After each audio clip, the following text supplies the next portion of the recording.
मेरा सवाल तेलंगाना का मैसेज तेलंगाना की यूथ के लिए जी था। जी। आप गांधी फैमिली से कांग्रेस तक चले गए। आज 500 रुपए में किसका घर चलता बोले?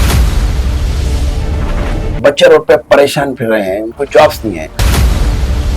बीच में हाल में जो है कई मस्जिदों के ऊपर भी हमले हुए, कोई फेक गांधीयों के डायनेस्टी, झूठे वाचे गारंटियों के नाम। आप एक दो सवाल कर रहे थे सर, सॉरी। कांग्रेस गवर्नमेंट बोले तो ये कर्फ्यू बॉम्ब ब्लास्ट था, कई लोगों के मौत का कारण बने हैं ये कांग्रेस पार्टी। आदाब नाजरीन, मैं मोहम्मद तजम्मुल अली खान, आपका इस्तकबाल है। आज हम 1 to 1 प्रोग्राम में आपका तारुफ करा रहे हैं और आपसे मुलाकात करा रहे हैं बीआरएस के जानी मानी शख्सियत एम साई तेजा, जो फ्यूचर लीडिंग यूथ के फाउंडर प्रेसिडेंट हैं और बीआरएस के यूथ लीडर हैं। साई तेजा साहब, आपका हमारे न्यूज़ 1 टीवी में इस्तकबाल है।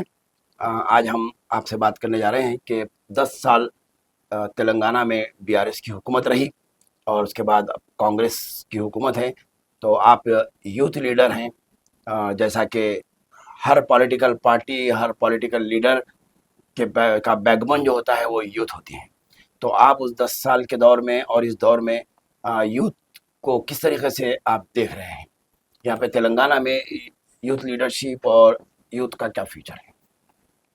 पहले तो बात यह है, आपके और तमाम आपके मीडिया चैनल को मेरा शुक्रिया था मेरे को इस मुकाम पे बुलाने के लिए। और एक चीज़ क्या है बोले तो, अब जिस तरह बोले थे हर पॉलिटिकल पार्टी का यूथ एक मुकाम बनता बोल के, नहीं यार, देश का मुकाम यूथ है। जो देश का प्रगति, देश का फ्यूचर डिसाइड करने वाला यूथ है। इसलिए बोला जाता है क्योंकि देश जो है, अपने भारत देश, आज़ादी से पहले 80% अपनी आबादी आज भी जो है एग्रीकल्चर पे डिपेंडेंट है। अपन अपने देश को भारत देश नहीं बल्कि दानिगर देश बोल के भी बुलाते हैं, जिसके अंदर तेलंगाना भी एक हिस्सा है। तो आज तेलंगाना के अंदर हम बीआरएस पार्टी में शामिल लेने का सिर्फ एक मकसद ये है कि हम एक NGO, as a NGO, youth आप बोल रहे हैं, यूथ का जो है की रोल रहता है, उसी तरह हम यूथ अपने पढ़ाई को आगे बढ़ाते हुए सिर्फ अपने पढ़ाई अपने घर के वालों के लिए ही नहीं, अपने माँ बाप बहन भाइयों के लिए ही नहीं, बल्कि अपने अतराफ में रहने वालों के लिए भी वो अगर जब इस्तेमाल होगा, मतलब उनके लिए भी हम सोचेंगे, अपने मोहल्ले के लिए सोचेंगे, तो आपकी पढ़ाई के कोई मुकाम बनेगा, उसका कोई इज्जत रहेगा। लेकिन आप सिर्फ अपने घर के लिए सोचेंगे तो वो पढ़ाई का कोई मतलब नहीं रहता। तो ये सोच के हमने एक फ्यूचर लीडिंग यूथ बोल के एक तामीर किया है। 2014 से जद्दोजहद हम लोग आवाम के दरमियान में हो, आवाम को अवेयरनेस एक्टिविटीज़ में हो करते रहे। लेकिन बाद में हमको ये सोच में हम कहीं ना कहीं पड़े कि मैं एज ए ऑर्गेनाइजेशन, मेरे जैसे कई लोग हैं जो सोशल कॉज के लिए सोच रहे होंगे, तो वैसे कई एनजीओ ऑर्गेनाइजेशन से कई लोग अपने से 31 की 20 30 40 100 के लोगों में मदद कर सकते हैं, लेकिन फुल फ्लेजली अपने जेब से निकाल के 20-30 का कर सकते हैं। लेकिन फुल फ्लेजली पब्लिक का सर्विस करने के लिए ऑलरेडी पब्लिक से टैक्सेस के जरिए गवर्नमेंट जो स्कीम्स ला रही है which are leading to scams, जिस वजह से आज़ादी के बाद में भी हम पीछे रह गए। चाहूँगा कि आप जैसा फ्यूचर लीडिंग यूथ चला रहे हैं, तो आप पॉलिटिकल पार्टी में या पॉलिटिक्स से आने के लिए आपको कौन सी चीज़ आपको जो है? जी वही तो मैं बोल रहा हूँ आपको, मैं वही तो बोलने जा रहा था कि लाइक हम अपने तरफ से, जब ऊपर वाला मेरे को जितना ताकत दिया मैं उधर तक ही मैं अपने महल्ले के लिए सोच सकता हूँ, लेकिन उससे बढ़ के करना चाहूँगा तो मेरे को कहीं ना कहीं में ब्रेक लग जाता। लेकिन स्कीम्स जो हम गवर्नमेंट जो अभी स्कीम्स पॉलिसीज जो आज़ादी के बाद में ला रही है, जो कांग्रेस सरकार लीड करी, भाजपा लीड करी, देश को स्कीम के जरिए लेके आ रहे हैं, पब्लिक के टैक्सेस को कलेक्ट करके स्कीम्स के जरिए स्कैम्स की जा रही है, वो सिर्फ उन लोगों के जेबा भर रहे हैं, लेकिन आवाम तक का दरमियान तक कोई नहीं जा रहा। अगर जाता तो आज कोई और डायमंड भी हिंदुस्तान से गया सोए, अच्छे से दानिगार देश है और इतना वेल डेवलप्ड है कि आज भी हम डेवलपिंग नेशन बोल रहे हैं। लेकिन आज तक अगर सच्चा ईमानदारी से दिल पे हाथ रख के, अगर देश के आज़ादी जिस दिन मिला उस दिन से अगर वो लोग दिल पे हाथ रख के ईमानदारी से काम किया होता तो आज हम डेवलप्ड नेशन बोलते थे। लेकिन स्टिल आज भी हम डेवलपिंग नेशन बोल रहे हैं। इसीलिए हम लोग जो है यूथ को, क्योंकि मैं एक 10 का मदद कर सकता हूँ मेरे तरफ से, एक 20 का कर सकता हूँ, लेकिन ऊपर से उससे बढ़ के ताकत मेरा नहीं हो सकता। लेकिन सबसे बड़ा ताकत सियासत है, क्योंकि जो पब्लिक टैक्सेस पे कर रही है वो अपने आप से, वो किसी से भीख नहीं मांग रही है आवाम, वो टैक्सेस पे कर रही है, उन लोगों का हक है। यहाँ पे हम पैदा हुए, इस पे पैदा होने के बाद ये धरती के ऊपर चाहे वो हवा, रहने का धरती, हर चीज पे उनको पानी, हर चीज पे उनका हक बनता। वैसे ही schemes are leading to scams बोल के जो मैं बोल रहा हूँ, अगर सही अमल में टैक्सेस पे कर रहे हो, वो टैक्स को अगर सही तरीके से हम अगर इस्तेमाल करेंगे आवाम में, तो आवाम को कोई हम जैसे प्राइवेट ऑर्गेनाइजेशंस की जरूरत नहीं पड़ती। तो हमको भी मजबूर होना पड़ा, क्योंकि देश में जो है पॉलिटिक्स प्लेस क्यू रोल। एक देश का, देश के अंदर जो है एक डॉक्टर, इंजीनियर, लॉयर का फ्यूचर एक सियासतदान डिसाइड कर रहा है, एक पॉलिटिशियन जी डिसाइड कर रहा है। तो आज हिंदुस्तान में कई लोग पॉलिटिक्स में जाने से पॉलिटिक्स को कीचड़ बोलते हैं, सियासत में नहीं जाना, सियासत को एक गंदगी नजर से देखने की देख रहे हैं। लेकिन उस नजर को हटा के एक डॉक्टर, इंजीनियर और फ्यूचर, ज्यादा से ज्यादा इस देश की जो है तरक्की, इस देश का जो है फ्यूचर पॉलिटिक्स है। तो उस पॉलिटिक्स के अंदर अच्छे नौजवान, देश के लिए अच्छा करने का जज्बा रखने वाले नौजवान, पढ़े लिखे नौजवान आना बोल के वो एक, इसमें मैं भी फ्लाई चलाते हुए उसके अतराफ से अलग से मैं बीआरएस पार्टी इसलिए चुना क्योंकि तेलंगाना राज्य बनाने के लिए केसीआर साहब अपने अपने जान तक कुर्बान करने तैयार हुए थे। अपने उन्होंने कम से कम दीक्षा, जो 10 दिन का दीक्षा जो किया, वो मरने तक तैयार थे। तो यहाँ पर आपको मैं एक सवाल करूंगा, जब आप जिस तरीके से तेलंगाना बनाने के बाद तेलंगाना के यूथ के लिए केसीआर साहब ने जो जद्दोजहद की वो सबके सामने है, और यूथ का पार्टिसिपेशन बहुत रहा उसके अंदर ज़्यादा, यूनिवर्सिटीज़ में भी कैंप्स किए, तो तेलंगाना पान हासिल होने के बाद क्या यूथ का जो एक्सपेक्टेशंस था, जो यूथ को जो केसीआर साहब से हो या फिर अलहदा तेलंगाना से जो चीज़ों की उम्मीद थी, वो पूरी मिली क्या? आप अपने नज़र कैसा देखते हैं डेफिनेटली उसको आप? डेफिनेटली मैं तो बोल उसकी रहा कुछ मिसाल हूँ, बता देखो सकते हैं आप, एक क्या एक मिला? चीज जो है मिल सकती है क्या, सवाल के अंदर ही जो है नहीं मिली क्या 100%, पूछा नहीं नहीं हुआ? डेफिनेटली मैं बोल रहा हूँ ना आपको, 100% कोई नहीं कर सकता। जी। मैं ये भी बोल रहा हूँ कि आप 100% भी करे सोच रहे होंगे, लेकिन कहीं ना कहीं एक 1% इनकम्प्लीट रहता ही रहता। 100% पब्लिक को आप सेटिस्फाई नहीं कर सकते, कोई ना कोई 1% उठ के आके ये नहीं करे वो नहीं करे बोलते ही रहेंगे। लेकिन ईमानदारी से, दिल से इस राज्य के तरक्की के लिए केसीआर साहब ने ये 9 साल के इक्तदार के अंदर जो है, ये 70 साल के डिस्ट्रॉय जो तेलंगाना राज्य हुआ, जी। उसको 9 साल में रिटर्न करके 29th स्टेट, नया स्टेट ऑरिजिन हुआ तेलंगाना, जी। उसको 29 स्टेट्स में नंबर 1 स्टेट बनाने वाले का नाम भी केसीआर। नहीं, वो आपकी बात मैं बिल्कुल एक्सेप्ट करूँगा, क्योंकि तेलंगाना को जो एक न्यू गाइडलाइन दी है, तेलंगाना का जो उनका 12 साल का जद्दोजहद है, क्योंकि जब उन्होंने स्टार्ट किए थे तो हम यूँ सख्त यंग पीरियड में जर्नलिज्म में स्टार्ट किए थे, तो हम वो पीरियड उनका देखे हुए हैं।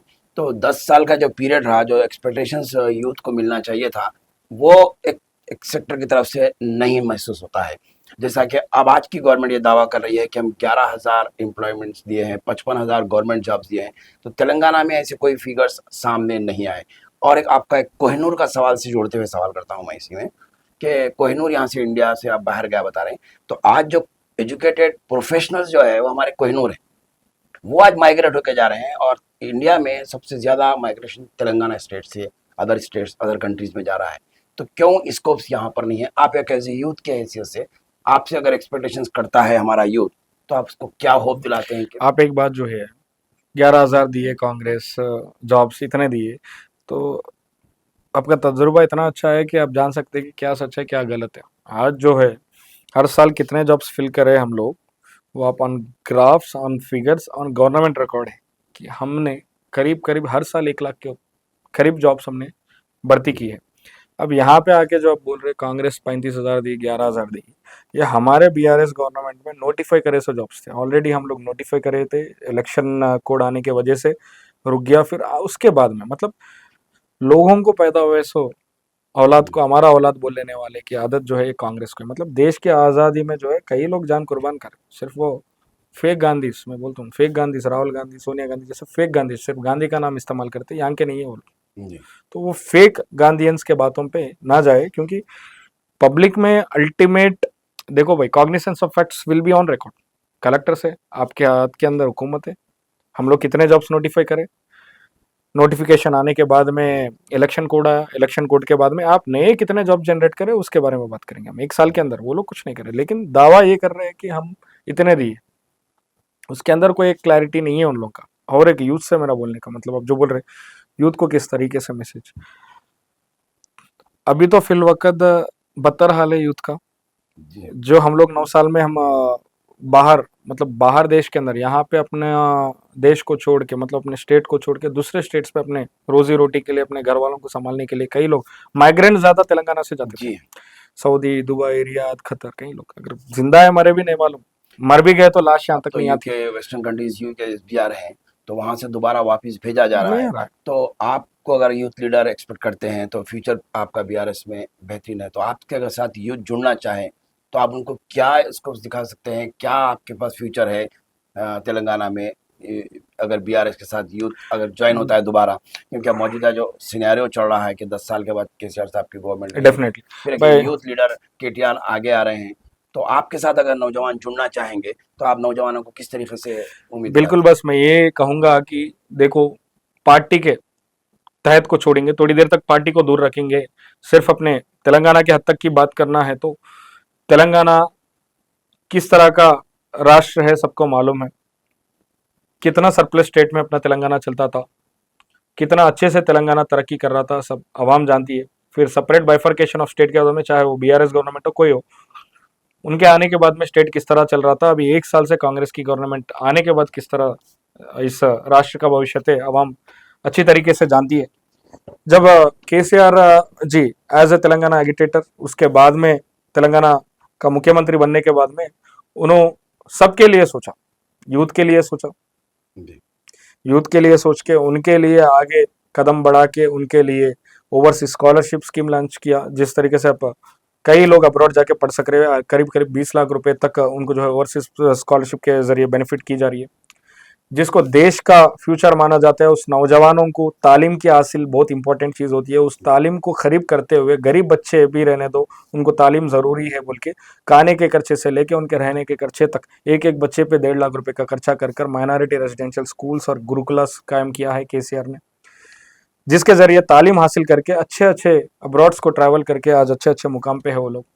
और कई लोगों को तालीमी यूथ को बीआरएस पार्टी ने साथ दिया, जिसके अंदर 1 साल के गवर्नमेंट में ये लोग जीरो किए हैं, जीरो मतलब सिर्फ कई लोगों को कई लोगों के मौत का कारण बने हैं ये कांग्रेस पार्टी। आज जो है पूरा इस तेलंगाना के अंदर यूथ का पूरा खून नाच ये कांग्रेस पार्टी कर रही है, उन लोगों को फिर वापस खतर दुबई में अपनी जिंदगी ढूंढने के लिए कोशिश करवा रही है उन लोगों से, क्योंकि वो जिंदगी को खत्म करने के लिए केसीआर जी ने बहुत कोशिश किया है। उसी के अंदर हर बेटी को अपने बेटी माने केसीआर, इसीलिए जो है शादी मुबारक नाम जैसे एक स्कीम को लॉन्च किया, जिसके जरिए अपने बेटी को जो इज्जत देते हैं, हर घर की गरीब बेटी मेरी बेटी है समझ के केसीआर जी ने जो है शादी मुबारक स्कीम के जरिए 50,000 75,000 उससे 1,16,000 रुपए तक अपने बच्चे मानकर उनको वो एक दिया है। इमाम और मौजमों को इज्जत देते हुए उन लोगों के लिए भी एक कदम आगे बढ़ के सब मजहबी लोगों को मिला के लेके चले, चाहे वो रमजान के तहत ही क्यों ना हो, क्रिसमस के तहत ही क्यों ना हो, बदकमा के तहत ही क्यों ना, मतलब कर्फ्यू, कांग्रेस गवर्नमेंट बोले तो ये कर्फ्यू बॉम्ब ब्लास्ट था, मजहबी नाम पे देश को डिवाइड करना। कई लोग जानते हैं कि भाजपा बीजेपी पार्टी जो है मजहब के नाम पे सियासत खेलती है, नहीं, असली सियासत कांग्रेस के लिए मजहब के साथ। जो देश सिर्फ वो लोग प्रधानमंत्री बनने के लिए, वो लोग अपने फेक गांधीयंस अपने डायनास्टी बनाने के लिए जी देश को 2 टुकड़े बना के देश को वो लोग पहले हिंदू मुसलमान का फसाद शुरू करे, जहां पे इस देश के आजादी के अंदर हिंदू और मुसलमान का बराबर बराबर हिस्सा था। और ये देश कोई किसी के बाप का मुल्क नहीं है, इसके अंदर हर एक का उतना ही हक है, क्योंकि वो सब अपने जान को कुर्बान देके इस देश को हासिल किया, उस देश को तरक्की की तरफ लेके जाना। बस सिर्फ प्रधानमंत्री बनने के लिए 70 साल पहले जो गेम खेला गया था, ये फेक गांधीयंस, उन लोगों की वजह से जो है आज भी हिंदू मुस्लिम के फसाद चल रहे हैं, जिसको केसीआर जी की गवर्नमेंट जो है उसको दूर करते हुए किसान किसान गवर्नमेंट, डेवलपमेंट गवर्नमेंट, रिलीजन नहीं ह्यूमैनिटी इंपॉर्टेंट है बोल के केसीआर जी ने भारत राष्ट्र समिति स्टार्ट किया, किसानों का अहम रोल देते हुए। लेकिन आज भाजपा और कांग्रेस के गलत, इन दोनों का इंटेंशन एक है, भाजपा भी मजहब के नाम पे लड़ाती है, कांग्रेस भी मजहब के नाम पे लड़ाती है। इन लोगों को आवाम के लिए नहीं है। 70 साल में ये लोग जितना इतना करप्शन में इन्वॉल्व हुए, अगस्ता हेलीकॉप्टर से लेकर जेड तक जो स्कैम्स किए हैं, उसी का बदौलत आज हम लोग गरीब मर रहे हैं। हम लोगों को आंख में पहनने को कपड़ा नहीं है, खाने को 50 लाख से ज्यादा लोगों को आज एक टाइम का खाना भी नसीब नहीं मिल रहा है। इसका पूरा पूरा जिम्मेदार कांग्रेस है। उसके बाद आज जो भाजपा है जो रिलीजियन बेस पे आवाम के साथ खेल रही है, तो एक थर्ड फ्रंट बनना जरूरी है, एक तीसरा आना जरूरी है, जिसमें इंसानियत का पैगाम जाना है, मजहब नहीं रहना है, मजहब हट जाना है, मजहब रहना, मजहब ने हद तक रहना है, लेकिन पेट के खाने को ईमानदारी इंसानियत नाम की चीज पहले आना चाहिए। इसी के तहत में केसीआर जी ने सबको इज्जत देते हुए आगे बढ़ाया। लेकिन यहाँ पे ये दोनों मिलके साजिश करे, कांग्रेस और भाजपा मिलकर साजिश के तौर पे केसीआर जी को झूठे वादे 6 गारंटियां जो आज तक अमल नहीं करे, उस वादे के तौर पे केसीआर जी को साजिशों के तौर पे हराया गया। जब हम उसको भुगत रही है और कल आने वाले इलेक्शन में अच्छी तरीके से जवाब देंगे। यूथ का फ्यूचर भी इंशाल्लाह अच्छा रहेगा। 4 साल हम यूथ ही आगे चलेंगे, सच्चाई की तरफ रहेंगे, सच्चाई के साथ रहेंगे। वापिस केसीआर जी जो राज्य किसान राज्य के लिए उन्होंने जो व्यवस्थापन करना चाह रहे हैं उनके अंडर में हम डेफिनेटली उसके आगे बढ़ेंगे। नहीं, मेरा जो आपका सवाल था, आप सवाल का जो है उसको डाइवर्शन में गांधी नहीं, फैमिलीज की तरफ चले गए आप। नहीं डाइवर्शन इन द सेंस नहीं, लिटरली आप बोल रहे थे ना यहाँ साहब पे मेरा कि सवाल आपका था कि 10 साल पहले तो वही थे ना, कांग्रेस ही तेलंगाना था। में 10 ईयर्स से आप लोग यूथ है। मेरा सवाल तेलंगाना का मैसेज तेलंगाना की यूथ के लिए जी था। जी आप गांधी फैमिली से कांग्रेस तक चले गए। नहीं बिल्कुल तो भाई, सवाल क्योंकि वही ये है 10 साल पहले, अब यूथ को आप क्या मैसेज जी देना चाह रहे हैं इन द सेंस भाई 10 साल आप 1-2 सवाल कर रहे थे सब, जी सॉरी आप 2 साल का सवाल कर रहे थे कि केसीआर जी के गवर्नमेंट में जो है यूथ का क्या ये था क्या उससे रोल पहले का, जी तो हाँ इसलिए मेरे को ये जवाब देने से मजबूर होना पड़ा कि हम तरक्की करे हैं लेकिन फिर वापिस वही 10 साल पुराना वाला जिंदगी पे है। 10 साल पुराना इन द सेंस वही फेक गांधीयों के डायनेस्टी के, यहाँ पर अभी एक उन साल लोगों का से क्या त्याग है। 14 महीने से भी कांग्रेस गवर्नमेंट तेलंगाना में आई है। अभी ऐसा कोई राइट्स तो नहीं हुए, फसादात तो नहीं हुए। डेवलपमेंट के ताल्लुक से बैंसा में राइट्स हुए, बात की जा रही है। बैंसा में राइट्स हुए, भैंसा में निजामाबाद में राइट हुए हालाल जी में हाँ। होते हुए रुके। लेकिन जिस तरीके का बीच जो में हालाल में जो है कई एक मस्जिदों के ऊपर भी हमले हुए, उसको वो भी तो नाकाम रहे मुल्क वो। पे तो तो मैं वही इंटरनेशनल बोल रहा लेवल हूँ ना पे जो साहब, है देखो एबल्ड मुल्क पे जो है गवर्नमेंट मसाजिद का स्टेबल्ड सवाल चल रहा गवर्नमेंट है। में बहुत फर्क रहता। मुल्क पे तो बराबर मसाजिद को टारगेट बनाया जा रहा है, यहाँ पे बनाया जा रहा है। लेकिन सवाल यहाँ पे जो है, जो जिस तरीके से यूथ के लिए जो किया जा रहा है, अब जो यहाँ के बड़े बड़े देना था देखिए एजुकेशन से पढ़ने के बाद एक एक्सपेक्टेशंस करके आज भी जो है 24 के जो बैचेस 25 के जो बैचेस निकले हैं इंजीनियरिंग वगैरह के, जो मास्टर्स करके प्रोफेशनल निकले हैं, बच्चे रोड पे परेशान फिर रहे हैं, उनको जॉब्स नहीं है। हाईटेक सिटी हैदराबाद को जो है माना जा रहा है, केटीआर साहब के दौर में जो है हैदराबाद को इंटरनेशनल लेवल पे बहुत बड़ा बनाया गया था। लेकिन अब उस पे इस लेवल पे आप क्या कहेंगे, क्या अब जो हालात है? बिल्कुल सही में एक एक चीज तो जरूरत है कि आप जो जो बोल रहे थे केटीआर जी जब आईटी मिनिस्टर थे तो उन्होंने एज ए केसीआर सन कभी पॉलिटिक्स में एज ए केसीआर सन नहीं आए जी वो। लिटरली अगर केसीआर के बेटे के तहत में आना होता तो उन्होंने डायरेक्ट एमएलसी लेके, जैसा चंद्रबाबू नायडू के बेटे थे लोकेश जी, जी फर्स्ट टर्म 2014 में उन्होंने नॉमिनेट हुए, पब्लिक इलेक्टेड नहीं थे, उन्होंने नॉमिनेटेड एमएलसी बन के आईटी मिनिस्टर बने। बिल्कुल वैसा यहाँ भी बनाने का स्कोप था केटीआर को, लेकिन वैसा केसीआर जी ने कभी नहीं सोचा। कभी केसीआर जी ने यही सोचा कि चाहे वो मेरे औलादी क्यों ना हो, अवाम फैसला करे सही वो अवाम के खिदमत के काबिल है या नहीं। तो अवाम ने फैसला किया, उनको एमएलए चुना, उसके बाद में उनको मिनिस्ट्री से नवाजा गया, उसके बाद में उन्होंने अपना फुल फ्लेज किया। आज 29th स्टेट, नया स्टेट तेलंगाना स्टेट है, जी हाँ 29 स्टेट रहने के बावजूद भी आज टॉप आईटी मिनिस्टर्स में 29 जो नया स्टेट है उधर से टॉप आईटी मिनिस्टर निकलता। और वही जगह जो हैदराबाद ब्रांड माना जाता है, वही जगह पे अच्छे इंटरनेशनल कॉन्फ्रेंसेस किया जाता है जहाँ पे जी देश के अतराफ से लोग यहाँ पे आते हैं दूसरे देशों से, जहाँ इवांका ट्रम्प का इस्तेकबाल भी यहाँ से हुआ गया है। वो every one knows about KTR and his ability, तो वो एक जगह रखा गया। तो दूसरी चीज क्या है बोले तो आज फिल वक्त जॉब्स के बारे में देखा गया तो नोटिफिकेशन जो है हम ऑलरेडी बीआरएस गवर्नमेंट जो नोटिफाई करे थे उसको अभी इलेक्शन कोड की वजह से जो रुका, उसके बाद उसको कंटिन्यूएशन करे। ये लोग नए कितने जॉब्स फिल करे अभी तक नहीं हुआ। और उसके बाद में जो वादे ये लोग करे, जो 2000 रुपए, एक्चुअली 500 रुपए पेंशन से तेलंगाना गवर्नमेंट खत्म हुआ था। जो कांग्रेस की सरकार थी 2014 में 500 रुपए के पेंशन देती थी। 500 रुपए के पेंशन नहीं बस होता, आज 500 रुपए में किसका घर चलता बोल के हर गरीब के लिए सोच के 500 रुपए के पेंशन को 2000 रुपए करके 2000 से हैंडीकैप्ड को 3000 करे, सिर्फ एक केसीआर जीते। उसके बाद में भी शादी मुबारक नाम के स्कीम्स को लॉन्च क्यों ना हो, और ऊपर से स्किल डेवलपमेंट सेंटर्स जी माइनॉरिटी तालीम की तरफ आगे बढ़ाने की बहुत कोशिश केसीआर जी ने कहा था, किया था। उसके अंदर अभी उसको कंटिन्यूएशन करे तो बहुत अच्छा रहता था, हम लोग भी खुश होते थे। लेकिन टेमरिस में आप देखिए, हमारा गवर्नमेंट जब 2024 में हमारा गवर्नमेंट हटने से पहले करीब करीब 1 लाख का पार होता था हमारे एडमिशन टेमरिस में। इस बार शायद 85,000 90,000 के बीच में लटक रहा। मतलब तालीम की तरफ तवज्जो, वो अवेयरनेस करके बच्चों को तालीम की तरफ आगे नहीं बढ़ा सकते। टिमनिस के ताल्लुक से मैं आपको सवाल करूंगा, क्योंकि शफीउल्लाह जो टिमनिस के प्रेसिडेंट रहे, चेयरमैन रहे थे, उनसे भी मेरा इंटरव्यू इस ताल्लुक से हुआ था कि टिमरिस को जो जिस तरीके से तेलंगाना में केसीआर गवर्नमेंट या जो है बीआरएस गवर्नमेंट जो इंट्रोड्यूस करी थी, उससे कई गरीब बच्चों के जो है पढ़ाने का सिलसिला शुरू हुआ था और फ्री ऑफ एजुकेशन दिया गया था। लेकिन उसमें बास चीज़ें गलत भी हुई, टेंडर्स ताल्लुक से वगैरह भी हुए थे, तो मैं भी उनसे भी सवाल किया था टिमरीज के ताल्लुक से। जो टिमरीज कायम किया गया था केटीआर साहब के दौर में, टिमरीज की काफ़ी 205 इंस्टीट्यूशंस कायम किए गए थे और तकरीबन मिनिस्टर्स वगैरह हर प्रोग्राम्स में टिमरीज को ज़्यादा हाईलाइट किया जाता था। टिमरीज शादी मुबारक, कल्याण मुबारक, ये एक ब्रांड जो है इश्यूज थे, सब्जेक्ट्स थे कि आपके बीआरएस गवर्नमेंट के दौर में।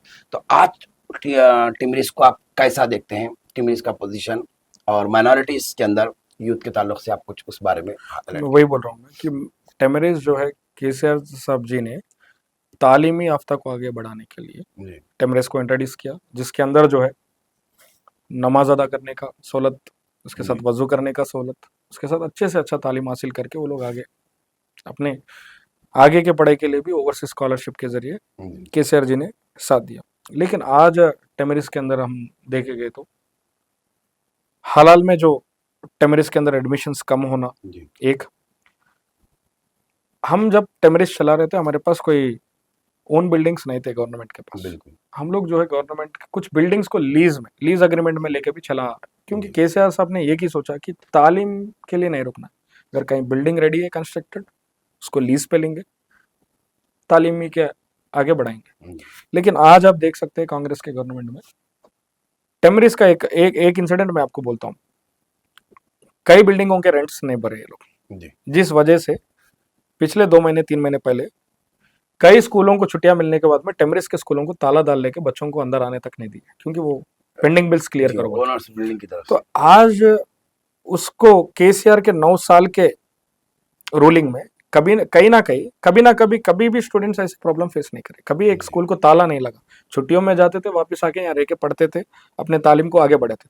लेकिन आज रेवंत रेड्डी के 14 महीने के जी, इनके ये जो रूलिंग में बच्चे जो तालीम हासिल करते हैं वहाँ पे बच्चों को खुद छुट्टी के बाद में वो अपने स्कूल को जाने से वहाँ स्कूल को ताला डाल के वहाँ पे रोक दिया जाता है, क्योंकि स्कूल का रेंट पे नहीं करे, बिल्डिंग का रेंट पे नहीं करे। इस पे हमारे गवर्नमेंट को ब्लेम करने से अच्छा 9 साल हम एज ए एफिशिएंट हम लोग रूल करें। वो एबिलिटी आपके अंदर क्यों नहीं है? 9 साल हम जब कहीं भी ब्रेक नहीं मिला कंटिन्यू करें। एक बोधन में है, मैं निजामाबाद में गुरुकुला बाटा इंचार्ज बन के गया था। निजामाबाद में एक टेमरिस का स्कूल है बोधन के अंदर, जी, और टेमरिस के स्कूल में जो है 370 करीब आबाद बच्चे पढ़ रहे हैं, हमेशा स्ट्रेंथ बढ़ रही है। उन लोगों के लिए स्ट्रेंथ बढ़ रहा, बिल्डिंग नया होना बोल के बोले तो केसीआर जी ने 2 साल पहले उन लोगों को एक नया बिल्डिंग बनाने के लिए एक ये बोला, और उसके बाद में इमीडिएट फंड्स रिलीज करे, एक नया एमएसडीपी बिल्डिंग भी रेडी कर दिए, बिल्डिंग भी बन गया। सिर्फ एक 4 करोड़ रुपए का बिल पेंडिंग है बोल के वो बिल्डिंग का इनाग्रेशन रोक दिए। 8 महीने हो गया बिल्डिंग, आज को 9 महीने, आज को 9 से 10 महीने लगभग जी, 10 महीने हो रहे, 4 करोड़ रुपए का बिल, सिर्फ 4 करोड़ रुपए का बिल अब ये लोग पे करने के काबिल में कांग्रेस गवर्नमेंट नहीं है। जो बिल्डिंग ऑलरेडी तैयार बन चुका है वहां पे ये बिल्डिंग को शिफ्ट भी नहीं करने के हालत में एजुकेशन सिस्टम यहाँ पे। तो जी, इसी ताल्लुक से जैसा टिमरीज में पेमेंट्स बराबर होते थे, बीआरएस गवर्नमेंट के टिमरीज के बिल्स पास होते थे, माइनॉरिटीज़ में दिया जो है लास्ट मोमेंट्स पे आखिरी ईयर्स में कुछ पैसे दिए गए, रेगुलर आते गए, तो वही चीज़ अब कांग्रेस पीरियड में नहीं हो रही है, आवाम में ये चीज़ की तशवीश पाई जा रही है। तो आप इसकी तरफ से अब यूथ लीडर की हैसियत से आप लोग क्या कर रहे हैं? मैं सिर्फ एक ही बात, क्योंकि हर स्टेट को कर्जा करना पड़ता, जी, बगैर कर्जा करे स्टेट तरक्की नहीं करता। अपने को क्या है, अब अपना छोटा सा घर भी रहा तो घर के अंदर घर चल रहा, तो अपने सैलरी के बेस पे हम ईएमआई में एक फ्रिज खरीदते, एक घर खरीदते, एक टीवी खरीदते, उसका ईएमआई अपने हिसाब से अपन मॉनिटर करते, अपना ताकत कितना है उसके हिसाब से हम जो है अपने घर को सजा के रखते।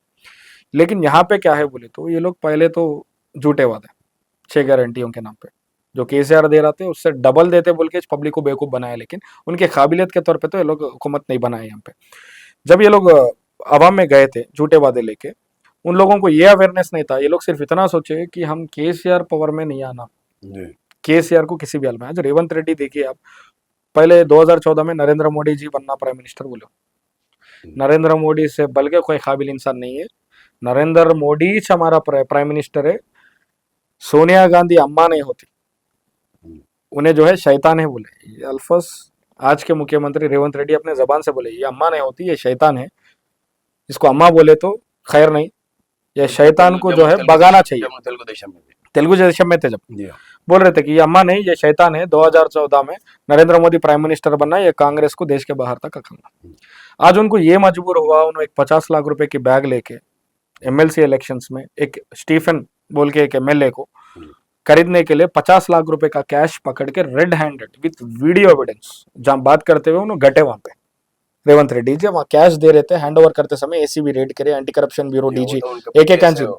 हाँ वो नोट गए ऑन स्पॉट, उनको पकड़े, उनका सूटकेस खोले, 50 लाख रुपए पब्लिक के सामने गिने और उनको वहां से जेल भेजा गया। लेकिन आवाम बस उनको, फिर से बनाई। मैं वही बोल रहा हूँ ना, तो पब्लिक क्या है वहां पे ये सामने रखा गया, उनको उस दिन से एक ही चीज है, मेरे को अरेस्ट करे, मेरे को अरेस्ट करे, एक ही दिन उन्होंने एक ही करे, केसीआर के गवर्नमेंट मेरे को अरेस्ट करे, चोरी करने वाले को चोरी बोलते हैं, केसीआर जी ने वही किया, चोर को लेके जाके जेल में रखा, अपने घर में तोड़ी रख के उसका इस्तेकबाल थोड़ी करते, लेके जाके उनके गलती के हिसाब से उनको जो सजा मिलना चाहता मिला। लेकिन एक लौती एक बेटी थी के रेवंत रेड्डी जी के, वो एक लौती की एक बेटी के शादी में उन्होंने नहीं जा सके, कंडीशनल बेल पे 1 घंटे के वास्ते जाके आना पड़ा। वही सबसे बड़ा पर्सनल दुश्मनी बोलते, देखो जी। आवाम के ऊपर मोहब्बत, रिवेंज ले, आवाम के ऊपर मोहब्बत नहीं बोलते, रिवेंज ले रहे हैं बोलना चाह रहा हाँ आवाम के ऊपर मोहब्बत नहीं होता, अगर आवाम के ऊपर मोहब्बत इस तरह इजहार नहीं करते।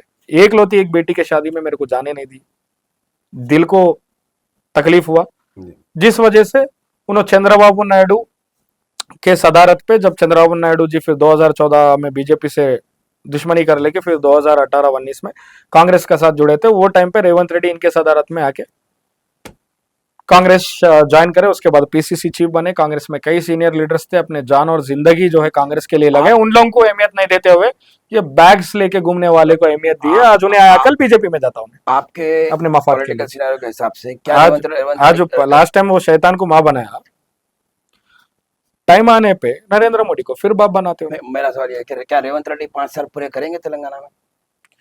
अब देखो भाई, या 5 साल इस तरीके के जो न्यूज़ देखो, मैं तो ये डेफिनेटली नहीं इस तरीके के बहुत कम कांग्रेस बैग्स पे बदल भरोसा सकता है। करती, कांग्रेस पार्टी जो है कभी भी बैग पे जी। पैसे पे इज्जत करती, वो लोग इंसान को अखलाक से इज्जत करना कांग्रेस पार्टी कभी नहीं जानता।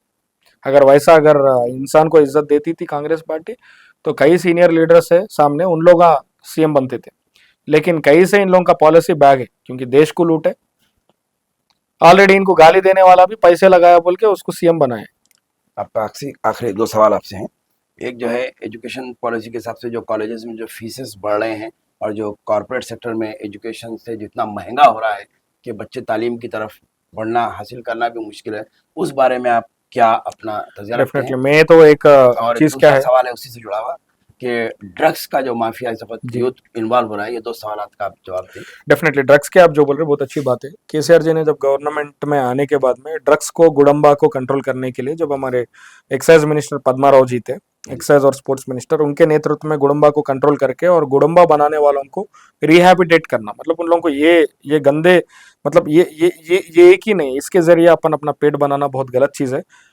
उन लोगों को एक दूसरा रास्ता बताते हुए पद्मा राव जी ने ये गुडम्बा को कम्प्लीटली हम लोग कंट्रोल करने की पूरी कोशिश की है। ड्रग्स कंट्रोल में वो जो गांजा वांजा को भी पूरा एक्साइज डिपार्टमेंट के अंदर सेपरेट टीम बना के, उसको सेपरेट विंग, जो शी टीम भी केसीआर जी आने के बाद शी टीम भी बनाया गया, उसी तरह ड्रग्स कंट्रोल रेगुलेशन कमेटी भी केसीआर जी ने बना के, एक्साइज पॉलिसी बना के, उसको भी ज्यादा से ज्यादा गोशा महल जो अतरफ में रहने वाले जो उसके ऊपर ही डिपेंडेंट रहने वाले लोगों को दूसरे तरफ उन लोगों को एक जो है कमाई का जरिया बता के इस चीजों से थोड़ा दूर करने की कोशिश केसीआर के गवर्नमेंट ने किया है। और एक चीज क्या बोलता हूँ, हमारी मुतालिबा यूथ से ये है, अब जो बोल रहे प्राइवेट स्कूल्स कॉलेजेस का जो जिस तरीके से जो हो रहा है, हाँ फीस रेगुलेशन कमेटी हो गए हैं बहुत, एजुकेशन फीस रेगुलेशन कमेटी हमेशा गवर्नमेंट डालती है, जी। लेकिन आज अपने प्राइवेट कॉर्पोरेट स्कूल जो है सिर्फ अपने क्लासरूम्स एसी और अपने जो है अपने इसको बता के बच्चों के रैंक्स को, मार्क्स को बता के जो है लाखों में बच्चों को प्राइवेटाइजेशन, स्कूल्स को, कॉलेज को कमर्शियल, मतलब वही एजुकेशन सिस्टम को कम्प्लीटली कमर्शियलाइज कर दिए। मेरे से आपको बोलना यह है कि अब अच्छे से अच्छे लोग भी गवर्नमेंट स्कूल से आज कलेक्टर्स बने, आईएएस ऑफिसर्स, आईपीएस ऑफिसर्स, और अच्छे से अच्छे अब्रॉड जाके रहने वाले, और आज उस्मानिया गांधी जैसे हॉस्पिटल्स में टॉप डॉक्टर्स होदा पाने वाले लोग भी गवर्नमेंट स्कूलों से आए। मतलब तालीम सिर्फ प्राइवेट स्कूल्स, प्राइवेट कॉलेज से पढ़े तो ये अच्छा तालीम हासिल होता बोल के वो गलत है, पहले वो दिलों में से हटा दीजिए।